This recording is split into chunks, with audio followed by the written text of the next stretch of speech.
Hello, welcome to all of you. मैं चेतन सिंह आप सभी का अपने यूट्यूब चैनल एडवर्बर पर स्वागत करता हूं। आज कक्षा 10 गणित एनसीईआरटी अभ्यास प्रश्न में हम लोग प्रश्नावली 1.2 करेंगे। प्रश्नावली 1.2 हमारा बहुत ही आसान है और इसमें एचसीएफ आपको ज्ञात करना है, फैक्टर ज्ञात करना है और एलसीएम ज्ञात करना है। तो कुछ हम आपको बता दे रहे हैं। जैसे पहले का हल हम देखते हैं।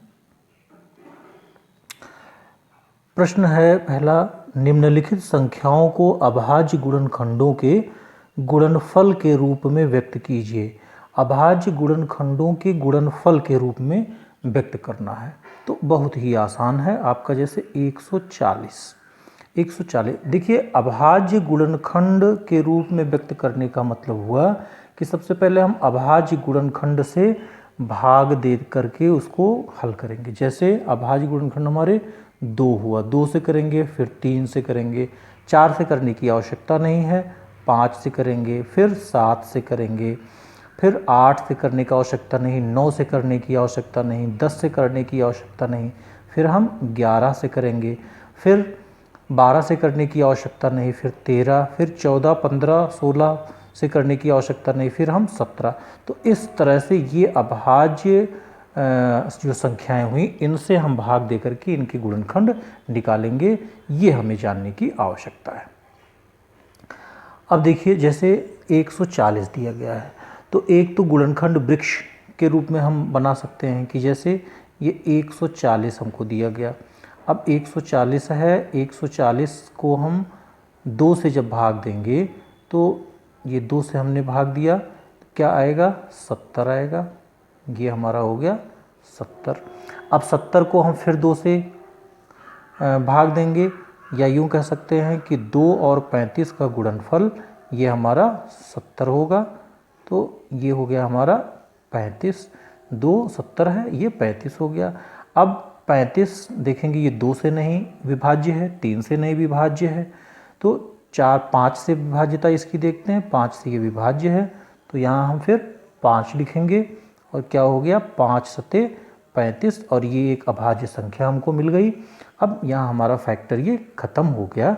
तो इस तरह से हम लिख सकते हैं कि जो 140 हुआ वो 140 दो बार के गुणन के रूप में आया, 2 × 2 × 5 और × 7 इस रूप में आया। तो इस तरह से हम इसको लिख सकते हैं कि 2 का स्क्वायर × 5 और × 7 ये गुणनखंड वृक्ष कहलाता है। इसके रूप में भी हम कर सकते हैं, या जैसे सामान्य प्रक्रिया के तहत आप लोग करते हैं वो भी बहुत ही अच्छा है। जैसे ऐसे हम लोग करके करते हैं, 2 से बात वही होती है। कुछ लोग इस तरह से करना पसंद करते हैं, कुछ लोग इस तरह से करना पसंद करते हैं, ये भी आपके ऊपर है। तो 2 से हम करेंगे, 2 सत्ते 14 70 हो गया। फिर 2 से करेंगे, 2 35 हो गया। फिर 5 से करेंगे, 5 सत्ते 35 हो गया। अब चाहे तो आप यहाँ 7 से करें और या तो यहीं छोड़ दिया करें। ये जो लाइन के बाएं तरफ आया यही आपका अभाज्य गुणनखंड हुआ। 2 देखिए 2 बार आया, फिर 5 आया और फिर आपका 7 आया। तो 2 का वर्ग और 5 × 7 ऐसा हम लिखेंगे। तो ये बहुत ही आसान है। इस तरह का आप अभ्यास कर चुके रहते हैं, इस तरह में समय भी लगता है, तो इस तरह से ही करिए, ये आसान होता है।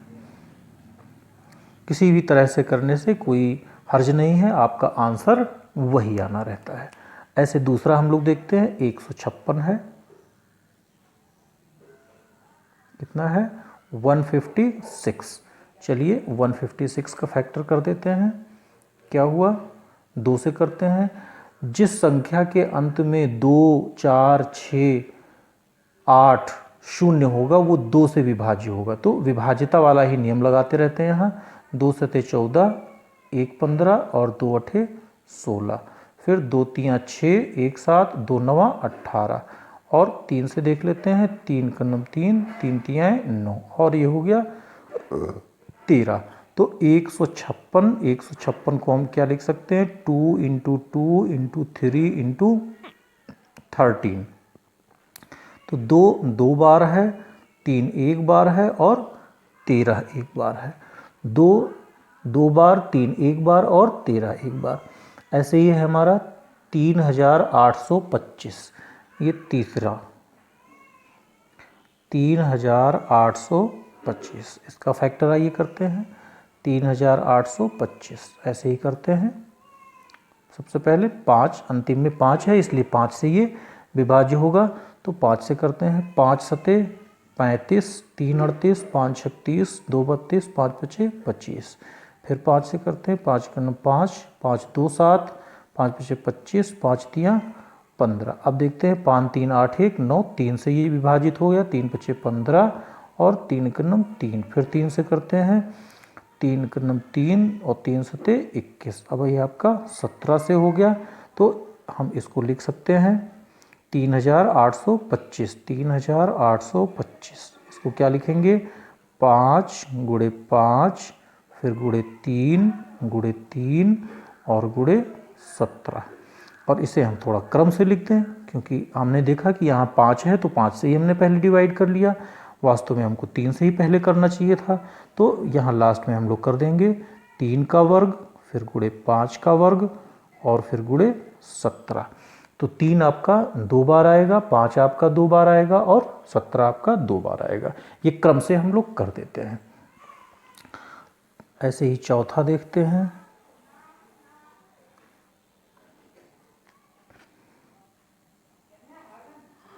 चौथा हमारा है 5005, 5005। ऐसे ही फैक्टर करते हैं 5005 का 5 से करते हैं, 5 का 5, ये 2 0, फिर 5 का 5।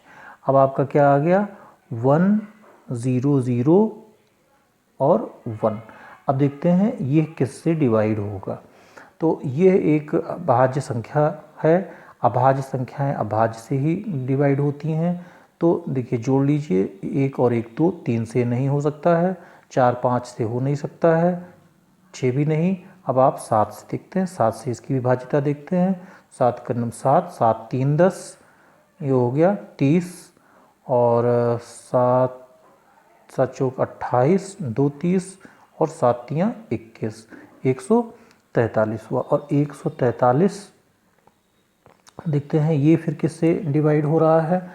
अब 7 से चेक करें, 7 दूना 14 नहीं होगा ये, तो 7 के आगे ये भी ऋण संख्या ही दिख रही है, भाज्य संख्या ही दिख रही है, तो 11 से करते हैं। तो 11 एकनम 11 और 11 तियाँ 33 और फिर 13 से कर देते हैं। तो इस तरह से 5, ये 005, ये 5 × 7 × 11 और × 13, ये इसके इक्वल हुआ। 5 गुणे 7 गुणे 11 और गुणे 13 के रूप में हुआ। पाँचवा इसका हम देखते हैं अगला अंक 7429, 7429। इसी तरह से इसका करते हैं 7429। देखते हैं ये किससे विभाज्य है। सबसे पहले 2 से तो ये हो नहीं सकता, फिर 3 से देखते हैं 9 2 11, 11 4 15 और 15 7 22, तो 3 से भी इसकी विभाज्यता नहीं है। फिर अब देखते हैं 3 से 4 5 नहीं हो सकती, 6 7 से देख लेते हैं। 7 का 7, 7 6 42, 7 का 7 2 9, 2 बच गया, 7 से भी नहीं हो सकता है। 8 9 से नहीं, 10 11, 11 से देख लेते हैं। तो 11 में जान रहे हैं लास्ट में 1 होना चाहिए, 1 नहीं है तो 11 से भी नहीं हो सकता है। 11 के बाद आपका आता है 13, तो 13 से चेक करते हैं। 13 तियाँ 39, 13 चौका 52, 13 पचे 65, 65, फिर 66 67 68 69 70 71 72 73 74, ये आपका 8 हुआ, 82 हुआ। और 13 चौक 13 तियाँ 39, 13 चौका 52, 13 पचे 65, 13 छक 78, 79 80 81 82, आपका 49 हुआ। और 13 तियाँ 39, ये भी 13 से भी कैंसिल नहीं होगा, तो 14 15 16 इससे होना नहीं है क्योंकि विषम संख्या ही दिख रही है। तो 17 से चेक करते हैं, 17 पे चेक करते हैं। 17 तियाँ 51 और 17 चौका 68, 68 और 69 70 71 72 73 74, 6 हुआ, 62 हो गया। 17 तियाँ 51, 17 तियाँ 51, 51, 52, 53, 54, 55, 56, 57, 58, 59, 60, 61, 62। 1 मिनट ये देख लेते हैं। 7429 इसमें डिवाइड कर देते हैं 17 से। 17 चौका 68, 14 में से 8 गए 6, ये 62 हो गया। 17 तियाँ 51 और हाँ ये आपका 11, 1 मिनट 11 हो गया। और 17 सत्ते 119, तो ये आपका कैंसिल हो जाएगा। तो 437 हो गया। 17 से हमने कैंसिल किया, 437 आ गया। अब इसी तरह से ये विषम संख्या ही है, अभाज्य संख्या ही है, तो इस तरह से ये फिर जो कैंसिल हो रहा है ये 19 से कैंसिल हो रहा है। उसको देखते हैं और 19 से देखते हैं कितनी बार में कैंसिल हो रहा है। 437 19 से डिवाइड कर देते हैं। 19 दूना 38 और 13 में से 8 निकाल दीजिए 5 और 19 तियाँ 57, ये 57 हो गया। तो आपका कितना आया 23। 23 भी हमारा अभाज्य है, ये 23 हो गया। तो इस तरह से ये अभाज्य संख्याओं का है, बहुत अच्छा सा सवाल है। 17 गुणे 19 और गुणे 23, ये आपका 5वां हुआ। 17 गुणे 19 गुणे 23। अब दूसरा प्रश्न देखते हैं। पूर्णांकों के निम्नलिखित युग्मों के HCF व LCM ज्ञात कीजिए तथा इसकी जांच कीजिए कि दो संख्याओं का गुणनफल ये HCF और LCM के बराबर है। तो LCM और HCF ये आपका ज्ञात करना है। आइए अगला सवाल देखते हैं।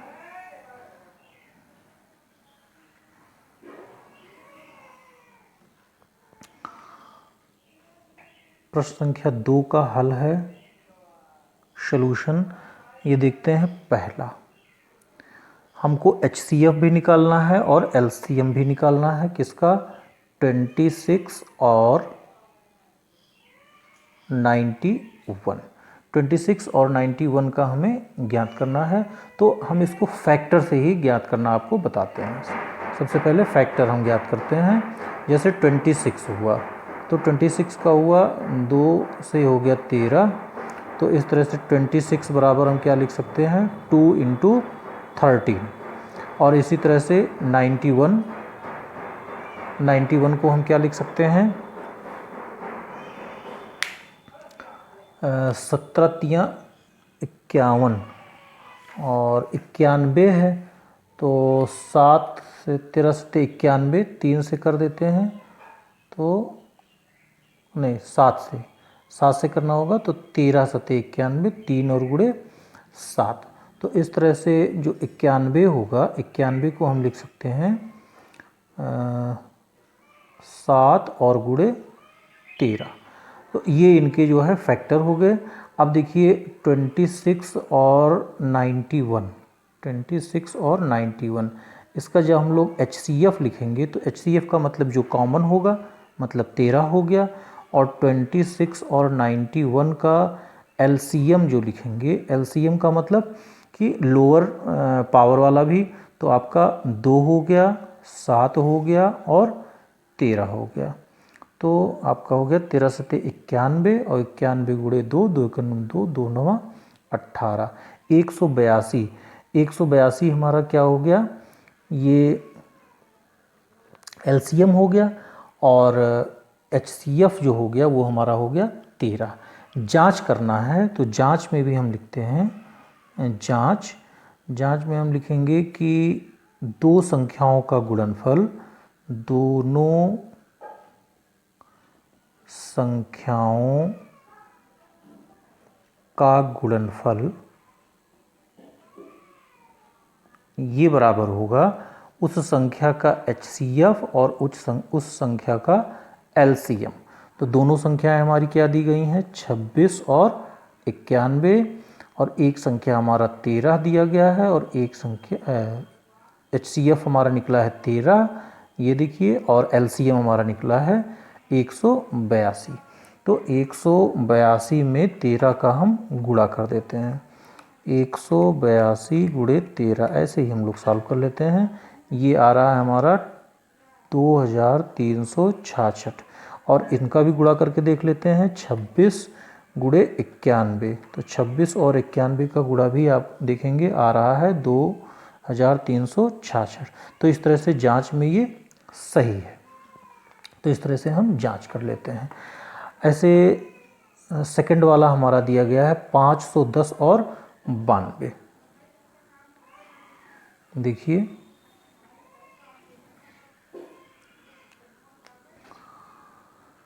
सेकंड वाला दिया गया है, संख्या हमारा दिया गया है 510 और 92। तो सबसे पहले 510 का फैक्टर कर लेते हैं। 2 से 2 दूना 4, 1 5 और 2 पच्चे 10 और 2 पच्चे 10। 5 से करते हैं, 5 पच्चे 25, 5 के नम 5 और ये 3 से कर लेते हैं तो ये 17 तियां 51। तो 510 को हम क्या लिख दें, थोड़ा सा क्रम से लिख दें। पहले लिखें 2, फिर लिखें 3, फिर लिखें 5 और फिर लिखें 17। और ऐसे ही 92 का कर लेते हैं। तो ये 2 चौक 8, 1 9, 2 छक 12, 2 दूना 4, 2 तियां 6 और 23 आपकी ऋण संख्या हो गई, तो 23 हो गया। तो इस तरह से 92 को हम लिखेंगे 2, तो 2 का स्क्वायर कर दिया और फिर हमारे पास 23 है तो 23 लिख दिया। अब देखिए इन संख्याओं का HCF हमें ज्ञात करना है। 510 और 92, 510 और 92 का HCF का मतलब कि जो कॉमन हमारा हो रहा है और उसका लोअर पावर, तो ये कॉमन है हमारा 2, तो HCF इसका क्या हो गया, हमारा हो गया 2 HCF हो गया। और LCM देखते हैं 510 और 92 का LCM हमारा क्या हुआ, हायर पावर लेना है तो 2 का स्क्वायर हो गया। फिर यहाँ हमारा 23 है, इसे भी लिखना होगा। फिर 3 × 5 और × 17 ये लिखना होगा। इनका सब गुणा कर डालें, ये गुणा हमारा आएगा, देखिए 2 दूना 4 और 4 तियां 12, 12 पचे 60 हो गया और हमारा 23 हो गया। 0 6 तियां 18, 8 1 और 6 दूना 12, 1 13 और इसमें 17 का भी गुणा कर दें। ठीक है, तो हमारा हो गया 1380। 1380 में हम 17 का गुणा कर दें। 1380 में 17 का गुणा करने पर ये वैल्यू हमारी आ रही है 23460 हो गया। 23460, तो 23460 ये हो गया LCM। अब जांच में हमारा क्या होना चाहिए, जांच का मतलब हुआ कि इन दोनों संख्याओं का गुणनफल चेक करते हैं। 510 और 92 का जो गुणनफल है ये हमारा होना चाहिए 2 गुणे 23,460। तो 23,460 में हम 2 का गुणा करके देखते हैं। इनका जब 2 से गुणा किए तो ये हो गया हमारा 46,920। और 510 और 92 का गुणा करते हैं। 510 और गुणे 92, 500 ये भी है 46,920। 46,920 आप लोग गुणा करके ये चेक कर लीजिएगा। तो हम देखते हैं कि ये दोनों बराबर आया, इसका मतलब जांच से भी ये सही है। इसका तीसरा पार्ट देखते हैं।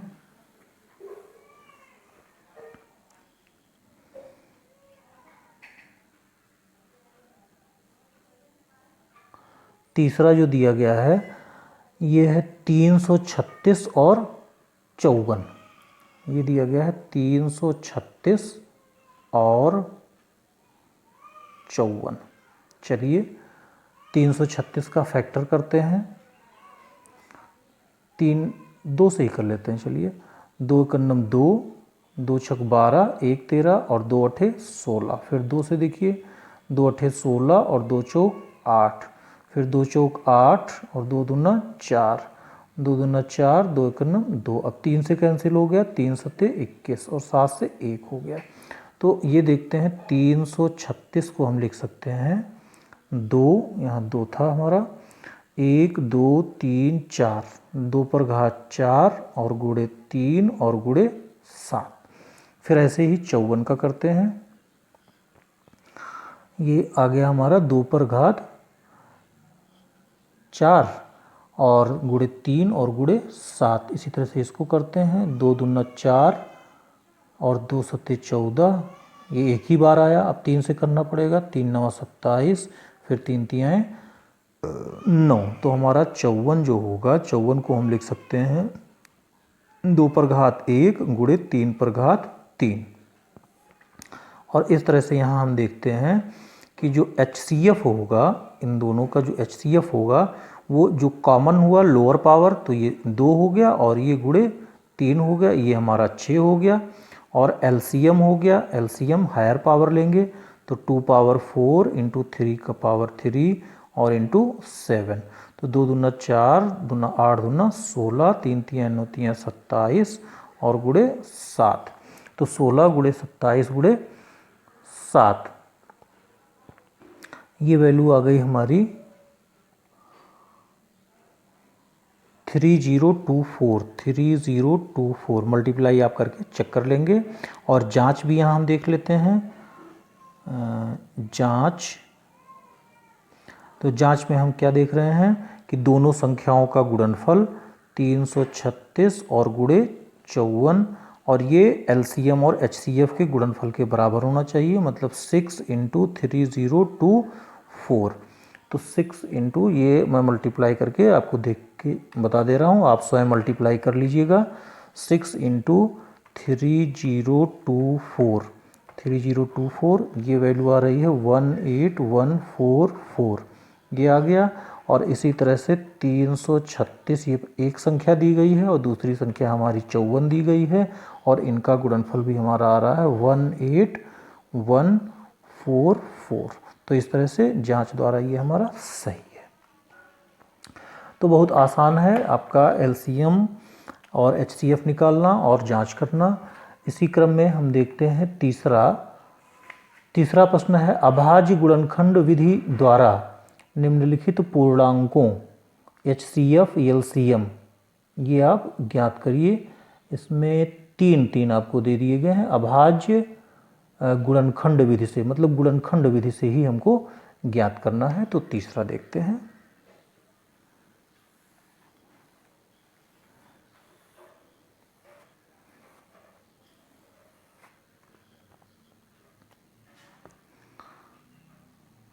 तीसरे प्रश्न का हल, इसका पहला दिया गया है 12, 15 और 21।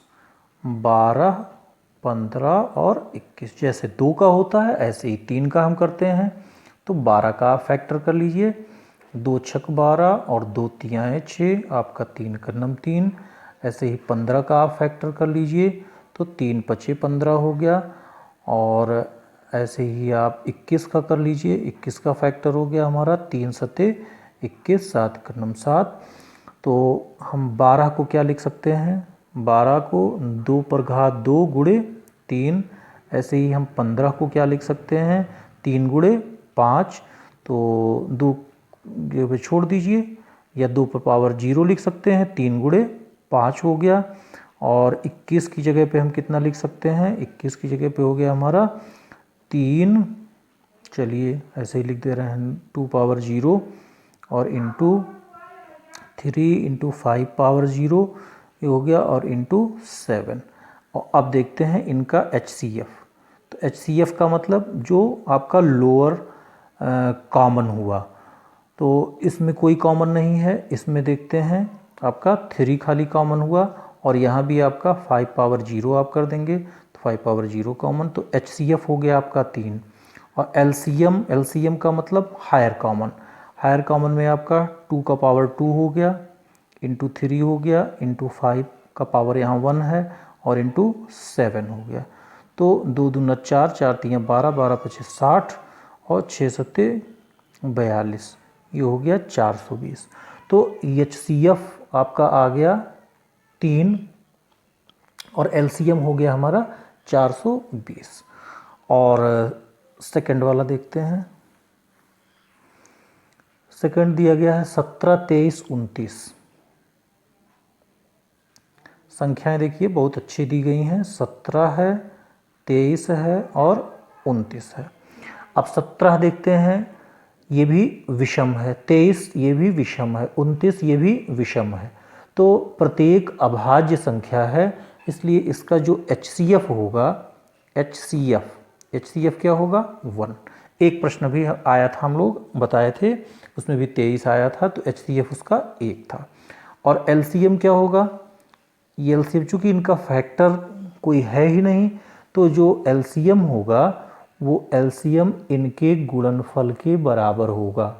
तो इनका गुणनफल कितना हो गया, 17 गुणे 23 और गुणे 29। हमको ध्यान रखना हो ये संख्याएं हमारी कैसी हैं। तो इनका गुणनफल करने पर 11,339 आएगा, 11,339, ये आप चेक कर लीजिएगा। तो ये आपका HCF हुआ और ये आपका LCM हुआ, अभाज्य संख्या हुई ये। इस तीसरे का तीसरा है दिया, 8 है, 9 है और 25 है। 8 है, 9 है और 25 है। तो यहाँ भी देखते हैं, फैक्टर कर लेते हैं। आप 8 का फैक्टर करेंगे, ये 2 इंटू 2 इंटू 2 जान ही रहे हैं, 2 चौक 8, 2 दूना 4। तो 8 की जगह पे हम लिख सकते हैं 2 का क्यूब हो गया। ऐसे 9 जो आएगा वो 3 का स्क्वायर हो गया, और ऐसे 25 जो आएगा ये भी 5 का वर्ग होगा। तो यहाँ भी हम देखते हैं कि जो HCF होगा आपका ये 1 होगा, क्योंकि इसमें कोई भी कॉमन नहीं है। तो HCF जो होगा आपका ये कितना होगा, 1 होगा। और जो LCM होगा, जब कुछ कॉमन नहीं है तो जाहिर है कि सीधे सीधे गुणनफल हो जाएगा। तो LCM जो होगा वो भी हमारा 8 इंटू 9 इंटू 25, और इसका गुणनफल होगा, और इसका गुणनफल हो गया 25 अट्ठे 200, 2 9 18, 1800 आ गया। तो इस तरह से जब अभाज्य संख्याएं होती हैं तो अभाज्य संख्याओं का जो LCM होगा वो उनके गुणनफल के बराबर, और जो HCF होगा वो 1 आएगा।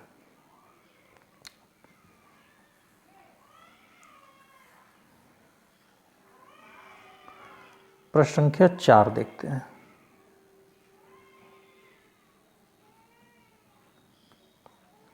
प्रश्न संख्या 4 का हल है, HCF ये दिया गया है 306 और 657।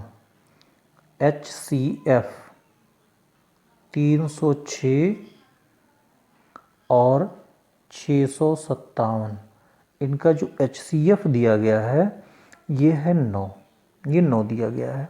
और इनका LCM जो है वो ज्ञात करना है हमें। LCM ये हमें ज्ञात करना है। तो चाहे तो इनको फैक्टर करके भी हम ज्ञात कर सकते हैं, या क्या कर सकते हैं कि दोनों संख्याओं का जो गुणनफल है, ये दोनों संख्याओं का गुणनफल, ये HCF और LCM इनके गुणनफल के बराबर है। तो हमको LCM ज्ञात करना है, HCF हमें 9 दिया गया है, तो 9 इंटू LCM लिख देंगे, और यहाँ से हमारा हो गया LCM बराबर हो गया 306 इंटू 657 और बाई 9। तो देखिए 3 से इसको कैंसिल कर देते हैं, 3 तियाँ 9, 3 का नम 3 और 3 दूना 6। तो फिर 3 से कैंसिल कर दें, 3 तियाँ 9 और 1 10, 3 चौक 12, कितना हो गया हमारा 34 गुणे 657। तो 34 गुणे 657, 34 और 657 का हम गुणा कर लेते हैं, 22,338, ये वैल्यू आ गई हमारी 22,338। ये गुणनफल आप स्वयं करके देखिएगा। ये चौथा था हमारा। पांचवा है, जांच कीजिए कि क्या किसी प्रकृत संख्या n के लिए संख्या 6 पावर n अंक 0 पर समाप्त हो सकती है।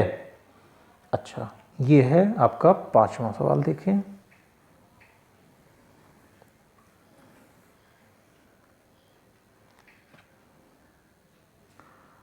पांचवें का हल देखते हैं।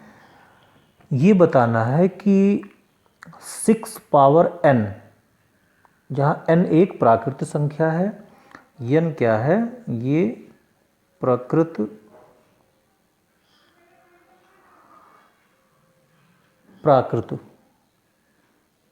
संख्या है। प्राकृत संख्या का मतलब 1 2 3 4 है ना, जो हम काउंट करते हैं, ये आपकी प्राकृत संख्याएं हो गई।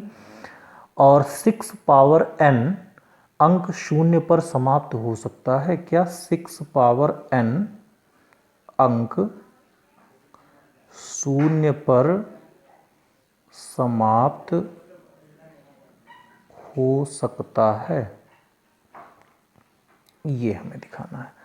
6 पावर n का मतलब यह 6 पावर 1 हो गया। तो यदि किसी प्राकृत संख्या n के लिए 6 पावर n ये अंक शून्य पर समाप्त होता है तो वह 5 से विभाज्य होगी। तो 6 पावर n का जो अभाज्य गुणनखंड होगा उसमें 5 आना चाहिए। जब तक 5 आएगा नहीं तब तक ये विभाज्यता नहीं हो सकती है। जैसे 6 पावर n, जो हम इसको लिखेंगे, 6 को हम लिख सकते हैं 2 इंटू 3, 2 इंटू 3 पावर n, तो इसमें कहीं 5 नहीं आ रहा है। तो 6 पावर n के गुणनखंड में केवल 2 आ रहा है और 3 आ रहा है। और ये हम अंकगणित की आधारभूत परिमेय से जानते हैं कि 2 और 3 के अतिरिक्त कोई अन्य अभाज्य गुणनखंड 6 का नहीं है। इसका मतलब ये हुआ कि जब तक 5 नहीं होगा तब तक ये शून्य पर समाप्त नहीं होगा, है ना।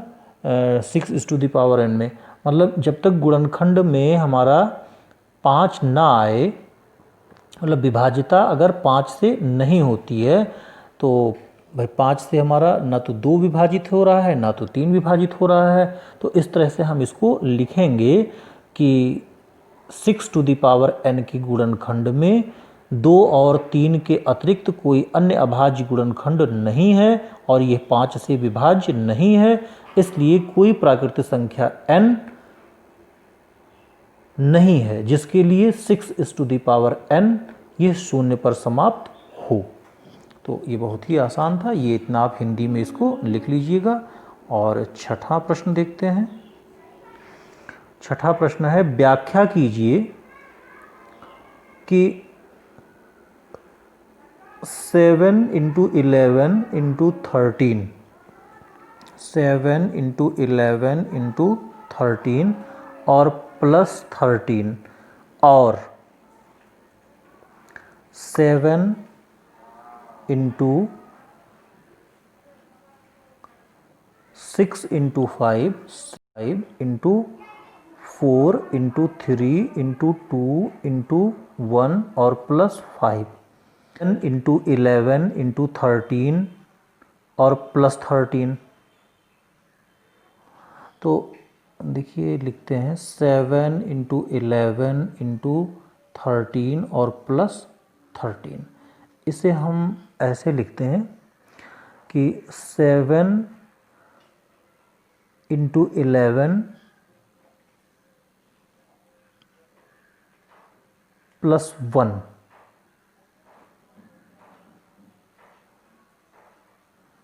ये 13 इंटू 13 जो है, तो अगर इसमें हम 13 कॉमन कर लें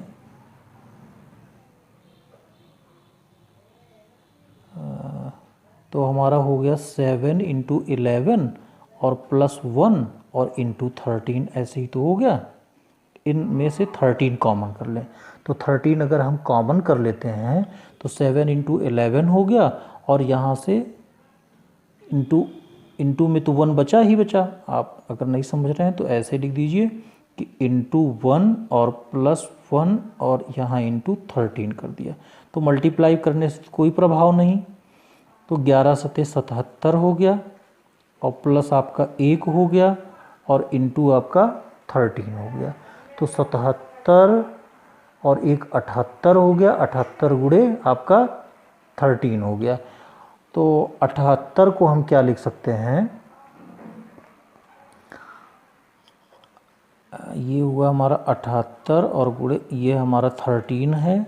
तो देखिए 78 गुणे 13, 78 को हम लिख सकते हैं, फैक्टर कर दें, 2 तियाँ 6 1 7 और 2 नवा 18, 3 तियाँ 9, 3 का नम 3 और 3 तियाँ 9। तो हम इसे लिख सकते हैं क्या, 2 इंटू 3 इंटू 13 और इंटू 13। तो दो ये जो संख्या हमको दी गई थी कि 7 गुणे 11 गुणे 13 और धन 13, ठीक है। तो इसे हम क्या लिख सकते हैं, 7 गुणे 11 गुणे 13 धन 13, इसको हमने क्या लिख दिया, 2 गुणे 3 गुणे 13 गुणे 13। तो इस तरह से यह अभाज्य संख्याओं के एक गुणनफल के रूप में लिखा गया है, अभाज्य संख्याओं के गुणनफल के रूप में लिखा गया है। तो अभाज्य संख्याओं का गुणनफल जो होगा वो क्या होगा, एक भाज्य संख्या होगी। अभाज्य संख्याओं का गुणनफल एक भाज्य संख्या होगी। और इसी तरह से इसका जो सेकंड वाला पार्ट है 7 इंटू 6, ठीक है, इसे भी हम लोग लिख सकते हैं। तो इसे भी लिख करके चेक कर लेते हैं, ये बात समझ में आई। तो अगला वाला देख लेते हैं, 6 का ही है, 6 का सेकंड पार्ट है ये। 6 का हल ये था हमारा जो सेकंड वाला पार्ट था, 7 into 6 into 5, 7 into 6 into 5 into 7 6 5 4 3 2 1, 4 into 3 into 2 into 1 और प्लस 5, ये ऐसे है। तो इसमें भी हम क्या करते हैं, प्लस इंटू 5 ये कॉमन कर लेते हैं। इसमें हमारा हो गया 7 इंटू 6 और इंटू 4 और इंटू 3 और इंटू 2, ये हो गया। और आपका बचा प्लस 1 और फिर इंटू 5 कर लेते हैं। और 7 6 4 3 2 इनका मल्टीप्लाई कर देते हैं, 7 6 4 3 2 और 1 भी है, 1 का मल्टीप्लाई तो 1 ही होगा। तो 1 और 00 ये 8 हो गया, 1 00 8 हुआ और प्लस हमारा 1 हुआ और इंटू 5 हुआ। तो ये वैल्यू हमारी कितनी हो गई, 1009 और इंटू 5। तो 1009 और इंटू 5 इसके रूप में आया। तो इसका मतलब क्या है कि भले ही संख्याएं हमारे अभाज्य हैं, लेकिन आप देख रहे हैं कि इससे 5 से ही ये विभाज्य हो जा रहा है, 009 से भी भाज्य हो जा रहा है। तो जो भी एक संख्या कॉमन हो गई, ये जैसे 5 हमारा आ गया, तो इसका मतलब इसकी विभाज्यता 5 हमारी हो गई है, 5 से ये विभाज्य हो सकता है। तो जो भी ये संख्याएं दी गई थी, भले ही अभाज्य संख्याएं थीं, लेकिन ये एक विभाज्य संख्या है, यह एक भाज्य संख्या है। ये आपके प्रश्नावली का 7वां और अंतिम सवाल है। 7वां और अंतिम सवाल देखते हैं। किसी खेल के मैदान के चारों ओर एक वृत्ताकार पथ है। इस मैदान का एक चक्कर लगाने में सोनिया को 18 मिनट लगते हैं, जबकि इसी मैदान का एक चक्कर रवि को 12 मिनट में लगाते हैं। माना कि वे दोनों एक स्थान से एक ही समय में चलना प्रारंभ करके एक ही दिशा में चलते हैं। कितने समय के बाद वे पुनः प्रारंभिक स्थान पर मिलेंगे? तो कितने समय के बाद वे पुनः प्रारंभिक स्थान पर मिलेंगे, इसके लिए हमें एलसीएम निकालना होगा। किसका किसका निकालना होगा? 12 मिनट, एक चक्कर लगाने में एक को 12 मिनट लगता है और एक को 18 मिनट लगता है। तो 12 और 18 का हमें क्या ज्ञात करना होगा? एलसीएम ज्ञात करना होगा। ये जो एलसीएम आएगा, इतने मिनट के बाद वो पुनः अपने प्रारंभिक स्थान पर मिलेंगे। तो चलिए हम अभाज्य गुणनखंड से ही निकाल देते हैं। 12, तो 12 का हो गया 2, 2 छक 12 और 2 तियाँ 6, तो 2 का स्क्वायर और इंटू 3, ऐसे 18 का कर लेते हैं। तो 2 9 18 और 3 3 9, तो 18 का हो गया हमारा 2⁻1 इंटू 3 का स्क्वायर हो गया। आपका एलसीएम क्या हो गया 2 का स्क्वायर और इंटू 3 का स्क्वायर, तो 2 का वर्ग हो गया 4 और 3 का वर्ग हो गया 9, कितना हो गया 36। तो अतः हम लिखेंगे कि अतः वे 36 मिनट बाद, अतः वे 36 मिनट बाद पुनः प्रारंभिक स्थान पर मिलेंगे, पुनः प्रारंभिक स्थान पर मिलेंगे। तो ये आपका प्रश्नावली 1.2 समाप्त हुआ। अब अगले अंक में हम आपको 1.3 देंगे। धन्यवाद।